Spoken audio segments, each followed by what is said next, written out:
So how do you improve on perfection? The Ping G425 was an absolute blast. It was a very, very popular option, but there was one big issue with that, and maybe the G430 has an answer to that.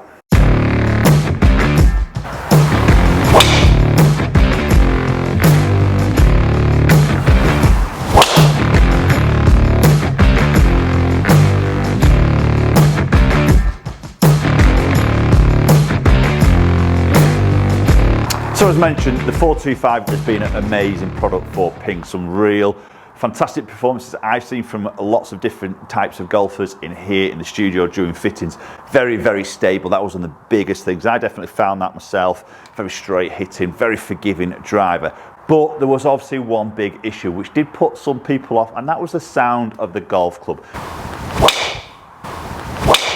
The sound it made when you hit it, it was a little bit overpowering, and it is quite a loud product. So I'm going to put this up straight up against the new G430. I've done a review. You can go and check that out for a little bit more in depth in the technology in the head of that 430, but I'm going to put it directly up against the 425. Both 9-degree heads, exactly the same shaft, so the comparison is as equal as we're going to get it. So we're going to start off the 425. Okay. And there's a real sort of, probably a typical drive I expect from this 425. You know, that was really arrowed straight. It's just pulled a little bit up that left-hand side, but it hasn't really deviated. The stability, really, really good. But the sound, and that's the big talking point around that 425, was the sound. It did put some people off during fittings. I definitely saw that. I'm not a great lover of it myself. It's a little bit overpowering. Do you get used to it? Possibly. You know, if you don't like it, you're probably not going to buy this product.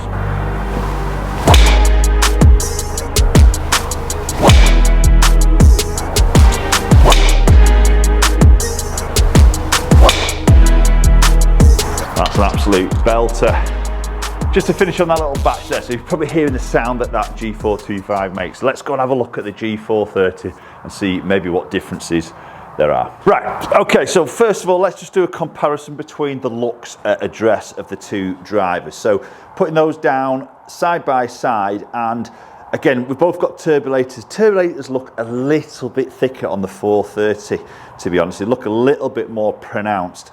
The back of the driver in the 425 is a little bit cleaner, as in not so much of any humps or bumps or anything, just a couple of like little sort of lines in there, but very, very sort of subtle. Whereas the 430, it's a little bit busier on the head. We've got a little bit more of a pronounced sort of ridge in the back. We've got these little sort of dots or bumps in the heel and the toe at the crown. And obviously we've got that little bit of then that white with a little bit of that yellow lipsticking on the heel and the toe. So there's a little bit more going on with the 430 on the head. Which do I prefer? Do you know what? I don't mind both, to be honest. I probably just prefer that little bit of the cleaner look of the 425. When you pop it on underneath there, you know, again, you know, we've got that tungsten weight at the back. We've got that adjustability that we see in both of these drivers.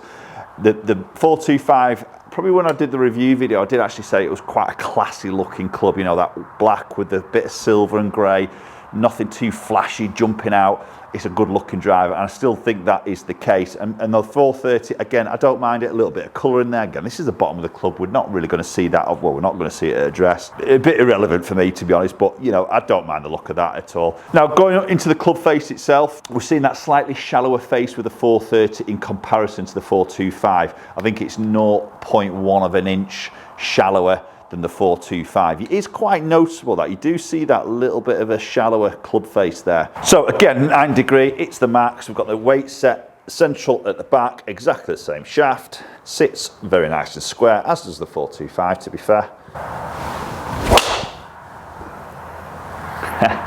And there we go. I mean, the sound difference, and I did say this in my review video, is just staggering, the difference of the sound between those two clubs. And I keep sort of saying this, you know, going back to the 425, fantastic driver, probably one of our biggest sellers here, but some people did get put off with it, with the sound of it, and it was a loud product. There's always somebody said, yeah, I love it, it's just a bit loud, it's just a bit, somebody can hear me right across the golf course when I'm playing. You know, I get it, but this, I tell you what, is, I mean, if you were put off by the sound, but you love the performance, you definitely need to go and have a go with this 430.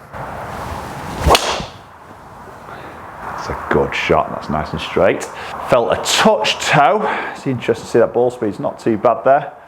Decent distance there, yeah, good spin. Maybe a little bit toe strike, just pulling a bit of that spin off. So if we talk a little bit of technology here between these two drivers, there's a lot sort of happening that's pretty much the same, you know, that tungsten insert at the back, and to be honest, why would you want to fix something that really isn't broken? So the changes are quite subtle, but we have got this sort of spin consistency, which we did see the introduction of that in the fairway woods of the 425, where basically that radius of the face is starting, that roll of the radius is sort of changing up and down the face, with the low half of it being less loft, so a little bit more of a bend back of the club face at the bottom. So typically if you hit the bottom of the golf club, it creates more spin, more gear effect, more spin. That's a weaker ball flight, you lose a lot of distance and you lose a bit of ball speed. So with less loft you gain that little bit of ball speed, and with less loft you keep that spin reduced. So it comes out low naturally, but it keeps it going forward, so it's a better miss hit, if that makes sense. Just feels more, I think again it's the sound, isn't it? Sound is to us is feel, isn't it? Just feels more solid.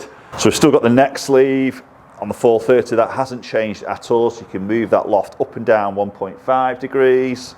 Obviously you've got that flat lie setting as well.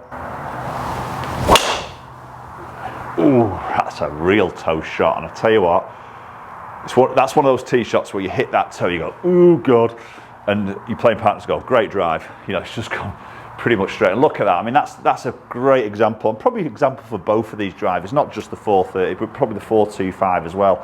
That was a real poor strike. You know, the distance is still there, the accuracy is still there, and that's really what the Pings have done well in the last few generations. Oh, that's just absolutely bulleted.